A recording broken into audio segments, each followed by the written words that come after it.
In today's latest news, we discuss some massive updates and reports around this heavy story because there's even more updates and we are planning to go all out to sign this guy in the summer window. And to end things, we have some big reports behind Levi Colwill as clubs like Man City and Liverpool are sniffing to try and sign our talent in the summer. And we have updates on Vitor Roque as well too. So we got a ton of things to break down, discuss, share your thoughts and opinions, get involved in the comments, and if you guys are loving the content, if you're loving the trim as well too, obviously shout out to the barber. Let's try and get 2k likes for today's video, that would really mean a lot, so without wasting any more time, I guess we start things off and we break down the article that came out today from the Evening Standards around Levi Colwill. Man City, Liverpool, they've identified Colwill as the key transfer option in defence for the summer. And it makes a lot of sense. I mean, Man City are most likely losing Laporte in the summer, and Cole would be the perfect replacement for him.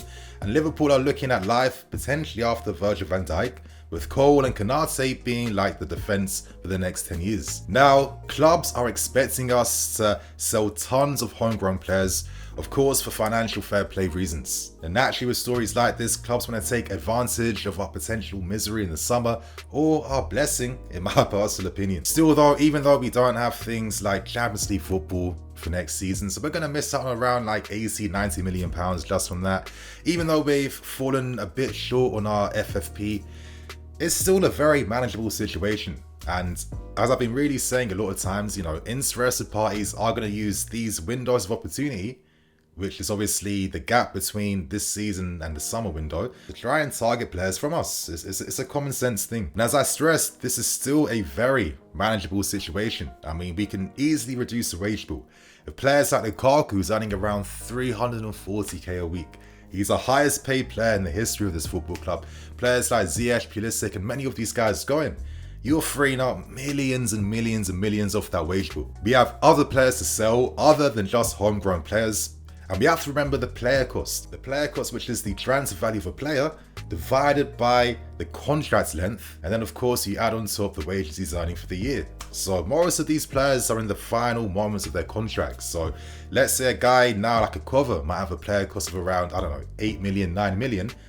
As long as you're making more than 9 million from a sale, that is recorded as an accounting profit. So it's not even going to come down to us being forced to have to sell common guys. But I do think interested parties are going to use this opportunity to try and tell these guys, listen, you know, come to us. There's a more of a clearer pathway for you. We have more of a clearer idea. Right now at this football club, there's no plan, there's no ideas. Leaving Chelsea could be the best thing for your career right now. So it's up to us to persuade the players we want to remain here and the guys we believe in.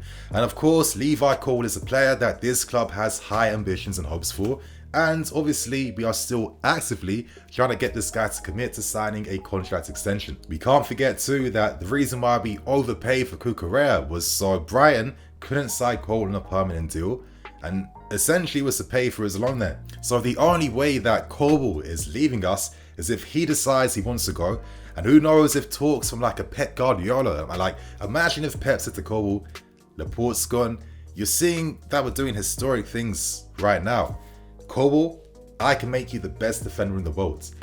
I don't think there's many players that can easily dismiss what Pep's saying, knowing that you could be going down in the history books working under this manager. So for me, it's a very serious thing. Like if we're going to commit to this guy, we need to really commit to him, yeah? So I guess it segues into giving my thoughts and opinions. And, you know, to keep things brutally honest and real, this is a story that has multiple takes basically. There's multiple directions that things could go towards, so I don't want to focus all on one as if that is the only way to see this current Colwill situation.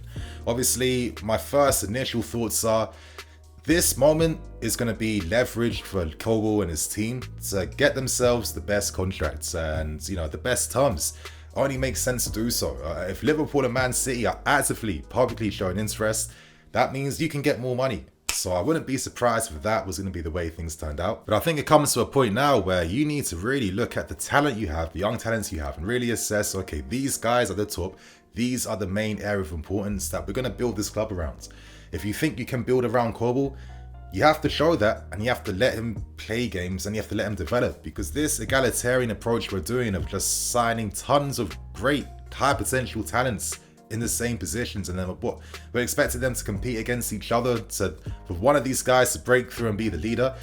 It feels like such a backwards way for development, and I've seen it so many times here, and I do kind of feel like, you know, in the end, you know, development isn't a linear type of thing. Like, a player could be incredible at 18, 19. If he develops poorly with like a lack of minutes for like the next year or two, then he's not going to be as good as he originally could have been. That's how this game works. So if you want Colwill, I think it's a very simple thing. You know, you give him the minutes, you say you're going to be our star guy, because that's how this game's always kind of worked. And I'm going to say this too, you know, I'm really annoyed by Thomas Tuchel for just kind of dismissing Colwill's talent, giving no opportunities. There was no excuses. You guys know how vocal I was last summer saying use him, use him, use him. I think he's better than Badiashile. And listen, we could have signed Badiashile in the summer and could have kept Colwill here, who at least is at the club, developing, learning, and of course being better integrated. I don't see why we couldn't have done that. You know, these decisions do have consequences, and these consequences are the big clubs are sniffing round and want to sign our talents. So that's the first story out the way. How do you guys feel about this news around Levi Colwill? Right now, let's move into the second massive story, and we have even more updates around Gavi. Now, these updates are very interesting, and to start with things, we are preparing to have more conversations and talks, but the difference is they aren't going to be exclusively had with his agent Ivan De La Pena, but Gavi's parents are also going to be involved to have more conversations, and this time too, Toppoli is going to be part of these negotiations to really sell to Gavi, his family, his team, why he needs to sign for us, because the projects we have at this football club is unreal, and to just really support the fact that we believe so much in you, yeah? We're going to make you not only one of the highest paid players at Chelsea, but one of the highest paid players in the Premier League. So this is a bit of an unreal situation, because ideally Gavi would prefer to remain at Barcelona. He isn't dumb, and he isn't ruling out anything. He's keeping all his options open right now. And financially, from our sides, we can easily afford to make Gavi like one of the best paid players already in the Premier League. Why? Because we'd be signing him on a free. He wouldn't cost us anything. So imagine that player cost per year, yeah, where you're literally dividing the contract length, which is going to be like, what, something stupid like 8 years, 7 years, whatever for this guy.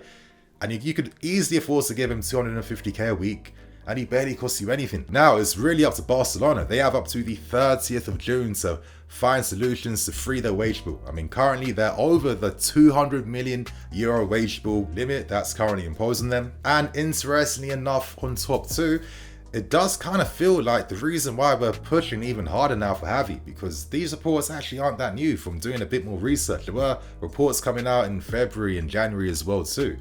But it does seem like Luis Enrique is one of the major reasons behind why we are really pushing for things right now, because ideally, if Enrique is going to be the manager here, which reports in Spain are suggesting is like a main favourite at this point in time. But to give you guys some quick insight, we're still planning to hold talks with Nagelsmann, which is coming I think next week as well too. So all candidates are going to have a fair opportunity to show why they're the best guy for the job right now. Gavi, already a star for Luis Enrique's Spain team, who's already using these guys quite early, has a good relationship alongside him. Enrique's had many positive things to say about Gavi and his potential. You know, this makes a lot of sense. Then it gets you thinking about players like Mason Mount and Conor Gallagher, where reports today are suggesting that we feel like we could get close up to 100 million if both decided to leave. And that would come down to Mason Mount not agreeing a new contract and us receiving like a very nice offer for Conor Gallagher. So if you're inheriting transfer income from these two guys, and you're bringing in Gavi on a free deal who plays in the same type of role and position, you can see the business sense and decision making behind that. But I think there's one thing this season's taught me, and I'll share some thoughts and opinions, is that you can't be successful as a club just using pure business methodology throughout the entirety of a season, because it's getting to a stage where it's like this for me. There's a possibility that most of the guys that were born and raised at this football club might not be here in the summer. There's going to be other senior guys and guys that have been at this club for a few years that aren't going to be here. Then you're looking at a future squad that has collectively been here for like, what, less than 12 months, and they're suddenly supposed to become a team. All these strangers are suddenly supposed to instantly get along with each other, instantly find connections, and instantly start winning things just like that. Like, I just don't think football really works like that. And I'm kind of realizing from this season my own mistakes and my own realizations and my own learnings of, okay, you know, this shit actually takes a long time to really develop things properly. You need a spine, you need a structure, you need a continuity of play. If you don't have these things, you can't just buy them in one window and expect to start challenging it. It makes no sense. I know I'm sounding a bit cynical, yeah, but I'm just looking at the talent that we're buying. I mean, we spent millions on Kasade, CHEQUE, Andre Santos. We want to add Javi potentially, you know. He's going to join guys like Kante, Enzo Fernandez, and potentially a new DM. That's like, what, 7 positions for like potentially 2 to 3 roles inside the team in midfield. And then you're thinking to yourself, most of these guys are under 21 years old. So it goes back to my original point at the start of this video. Are we just hoarding for the sake of it, hoping that some of these guys are going to somehow blag their way through and break through somehow? Like, for me, it should be a bit more methodical. There should be a bit more planning and structure behind it. I've always felt like when you want to have all these top potential guys fighting for one spot, I mean, both players end up suffering in the end because there's not enough games to really build and develop that experience. And also, if you're really building this super young team, that puts a lot of pressure on these guys, because normally for like big clubs here, and I'm going to use Real Madrid as the prime example. They've had this core, this spine of Modric, Kroos, and many others for many years, but at the same time, they were developing and preparing for the future. You know, Vinicius Jr., Rodrigo, all these young talents who were playing alongside this existing experienced span. That's how they're still able to still compete. And my thing is, if we're doing the opposite of relying more upon young players, I kind of feel that you have to expect that maybe you have to add another 2 years on top to really wait for these guys to be ready to challenge. Because regardless of how sick their potential is and how good they are for their age right now, I think Fofana kind of proved to me against Vinicius Jr. These guys have the talent, but they would all still have a long way to go. That's how the game works with development. So for me, to get some hope and faith behind this process and this vision, I need to see how this squad gets cut down, and I need to see who the manager is who's going to get hired, because there needs to be some clear set ideas right now, and they have to be the right things too. So listen, all these names, it's nice that we're linked with Javi, but there needs to be a bit more purpose behind this type of news, right? There needs to be a purpose for Javi if he was signed here, and a purpose for the rest of this squad too. So you guys share your thoughts and opinions. I'd love to know what you guys think about this one. Right now, we end things with the final story, and we have more interesting developments around Vitor Roque. Now, I do want to say that I did kind of hint towards everyone that I was expecting the outcome I'm about to discuss, and I'll just say it right now. Barcelona were the favourites, but due to their terrible financial situation, which has been further exacerbated by this calamity around Javi and his contract being digressed at this point in time, Barca don't have flexibility in their wage bill to be able to afford a move like Vitor Roque. So I felt naturally they were bound to pay the price for this, and due to this, obviously Roque isn't going to be the number one guy going to Barcelona. So it's no surprise to me that right now the interest of Roque going to the Premier League is all the way up right now, with us and Arsenal being the main favourites. And what is quite interesting is that certain rumours, and it's only a rumour, so listen, don't take what I'm saying too seriously. I'm not going to get you guys too excited, but the small rumour that's out there right now is that we are favourites of Vitor Roque.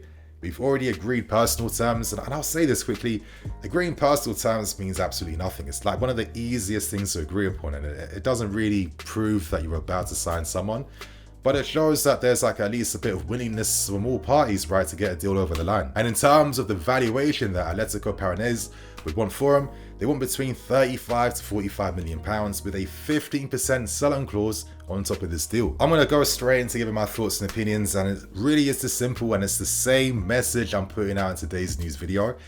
If you're going to be going for these young guys, you actually have to develop them. Because listen, Vitor Roque, I like this guy. He is like a Brazilian Kun Aguero, in my opinion. Very stocky, got great potential, but when you watch him play still, the guy is not the finished article. He can be. If we develop him, if we allow him to make mistakes, if you play him in a consistent core set of ideas and principles, by the time a player of his potential is around 20 to 22 years old, you will pay the rewards for the development. But you have to accept the fact that he will still miss chances. He is not going to be that clinical. There are going to be difficult moments, but for God's sake, he'll be coming to the Premier League, which is a completely different intensity level at a young age. There is going to be a level of acceptance we need to have when it comes to mistakes being made, and we have to allow them to happen, because we need to stop this thing of thinking that we can have our cake and eat it. without taking any consequences for any of our actions. It just doesn't make any sense to me. Because my thing is that if you sign Vitor Roque, can you sign an Osimhen on top? That would just be a bit too much when you have like Broja and Fofana. And this is what I'm saying about this hoarding of talent right now. Because what is the purpose and plan to maximize their potential? Because honestly, it's been a personal grievance to me. I don't like, that a young player's career can be heavily shaped and can become completely different if those crucial development years are messed up. And I don't think it's good that clubs with money like us can just buy everyone and then have no real plan for them. And then no one really gets to the level originally they could have potentially have got to. Like if Roque came here, I'm not expecting 20 goals. I'm expecting maybe 10, if that. Maybe 12 at most, and that would be successful. But if you're signing Roque, you need to have maybe an experienced guy alongside him. Or if you're not doing that, you really need to just accept, okay, I need to have patience with this guy's career, because I'm not thinking about now, I'm thinking about in a few years' time, and this guy could be one of the most devastating forwards in European football. So my friends, on that note, I'm going to wrap things up, keep things moving. Thank you for watching. Like and subscribe. I'm Nini FC. This is BlueLionsTV. I'll catch you guys later with some more videos. Cool.